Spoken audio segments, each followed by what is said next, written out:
Al via ieri i lavori dell'8ª giornata di gastroenterologia agrigentina ospitata nei saloni dell'Hotel della Valle ad Agrigento, organizzata dalla società Omnia Congress. Ha aperto il congresso il gastroenterologo agrigentino dottor Maurizio Vinti, che ha relazionato sulle malattie acido correlate quando utilizzare i PP long term, gli antiacidi o altri dispositivi antireflusso. Il congresso continuerà nella giornata di oggi con la relazione di vari esperti del settore venuti da varie parti d'Italia. Parleremo sempre di patologie di largo approccio e che sono molto frequenti e comuni nella gastroenterologia, e poi di un aspetto particolare dell'endoscopia digestiva che è andata avanti. Non è più la semplice introduzione di un tubo, ma faranno vedere come si possono fare degli interventi molto complessi per via endoscopica senza che il paziente venga minimamente sottoposto ad anestesia. Questa è una cosa, è veramente una grande conquista di questa metodica. Ecco, tanti gli ospiti che lei avrà come conferenzieri, quali saranno le... Gli ospiti nostri sono di gran pregio e di gran livello, perché abbiamo il massimo della gastroenterologia siciliana e avremo i rappresentanti delle principali società scientifiche importanti a livello nazionale, sia regionale che nazionale. Quindi... I maggiori disturbi che si avvertono quali sono, dottore? Solitamente qua parliamo di dispepsia o di prevenzione dei tumori o di cose molto più complicate. La situazione nella nostra provincia com'è? Va gradualmente migliorando, perché è sempre più costante il rapporto tra il territorio e l'alta specializzazione, e quello che facciamo oggi ne è l'esempio. Abbiamo il meglio di quello che c'è in Italia ed è qua, ed è a disposizione dei nostri medici di medicina generale per informarli di quello che si fa a livello sia nazionale che locale. Questa iniziativa, ormai appunto, come dice lei, giunta all'8ª edizione, è diventato un appuntamento come si può dire, abituale per i gastroenterologi, specialmente in questa area della Sicilia, in cui questa branca non è particolarmente rappresentata, anzi è un po' trascurata, e grazie al dottore Vinti invece la gastroenterologia siciliana anche ad Agrigento ha un polo, e anche così in maniera da evitare quei fenomeni di mobilità passiva per cui molti pazienti di quest'area spesso migravano non solo nelle altre aree della Sicilia, ma addirittura al di fuori del territorio regionale. Ecco, sono malesseri diffusi? Certo, in particolare i temi che verranno toccati in questo congresso sono delle patologie particolarmente frequenti. Sono gastroenterologiche sì, però riguardano per esempio l'intestino irritabile circa il 15% della popolazione, la dispepsia, le malattie cosiddette acido correlate sono molto frequenti, la malattia diverticolare che come reperto endoscopico può riguardare addirittura nei soggetti oltre i 50 anni e oltre il 60%, e che comunque in una buona fetta determina anche sintomi anche invalidanti, quindi sono patologie di rilevanza epidemiologica importante. Ecco, qualche consiglio a chi ci soffre? E i consigli devono essere, per così dire, mirati sul tipo di patologia.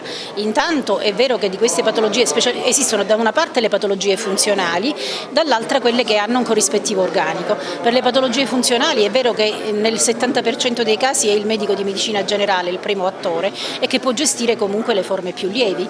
Per le patologie invece organiche e per le forme più gravi anche nei pazienti funzionali è giusto che ci si rivolga allo specialista. Ecco, spesso si soffre di gastrite, come mai? Quali sono le cause? Tante sono le cause, da una parte i fenomeni acido correlati o la gastrite in particolare possono essere legati a un batterio che è l'Helicobacter pylori, e penso che di questo si parlerà pure, anzi fra poco ci sarà la relazione dell'organizzatore, del dottore Vinti, che verterà su questo tema. Dall'altra c'è una gastrite, per così dire, chiamata con questa etichetta, che però corrisponde a un fenomeno, a un disturbo funzionale dell'apparato digerente nella sua parte più alta, e lì lo stress sicuramente, così come il ruolo importante ce l'ha il microbiota, che sarebbe il ruolo della flora batterica intestinale, che ormai è determinante in molte patologie dell'apparato gastroenterico e non solo.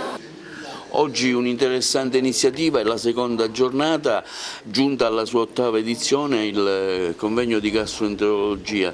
Ecco, un momento importante dove si discute di tante tematiche. Ce le riassume, dottore?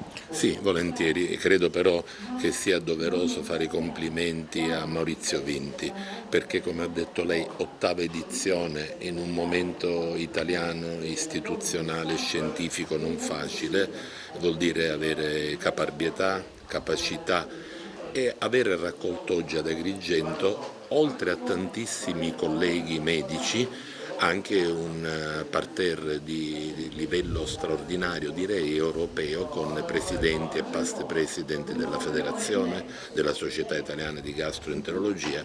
È meritorio perché la formazione, l'informazione rimangono cardini della disciplina.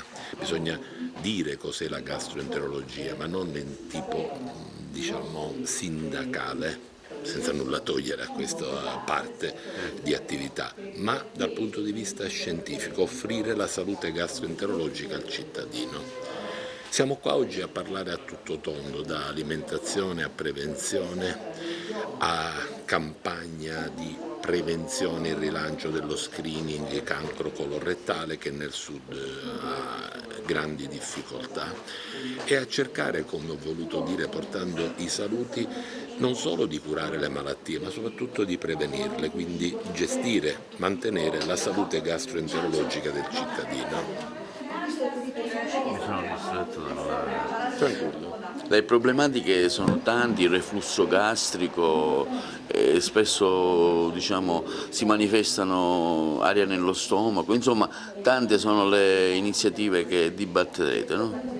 Sì, ma io dico sempre, dopo una vita da gastroenterologo, non mi ha mai stancato, perché è una disciplina a tutto tondo, dove c'è la ricerca di base, dove c'è la pratica clinica, dove c'è ancora la parte del medico che raccoglie l'anamnesi, raccoglie la storia di un paziente, e aggiungiamo poi prevenzione, l'ho detto poc'anzi, aggiungiamo alimentazione, stile di vita, le malattie metaboliche, quelle che saranno il disastro del terzo millennio, l'obesità, mangiare cibi di cui non conosciamo una buona tracciabilità, il reflusso gastroesofageo, il colon irritabile, i diverticoli, sono parte di questa splendida disciplina che comprende anche il pancreas, di cui si parla poco, comprende il fegato e quindi la steatosi epatica e quindi le malattie metaboliche.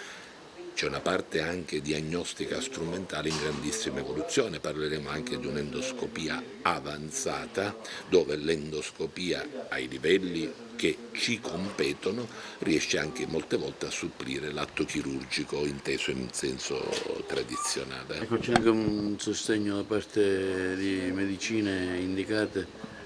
Ma noi abbiamo potuto vantare in questi anni, avere distrutto il virus C dell'epatite. Non mi sembra cosa da poco.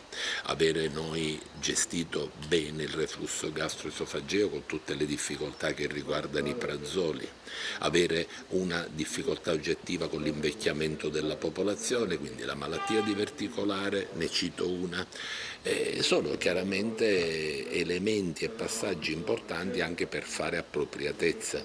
La sfida degli ultimi anni è fare la cosa giusta al paziente giusto, non fare poco ma non fare neanche troppo. Questo ci porta, secondo me, ad una ridistribuzione delle risorse. Noi, piuttosto che cercare soldi, che non ce ne sono più, dobbiamo cercare di investire bene, quindi rimodulare possibilmente sia all'interno degli ospedali sia nella gestione del paziente quelle risorse. Si dice iso-risorse, cioè vuol dire soldi non ce n'è.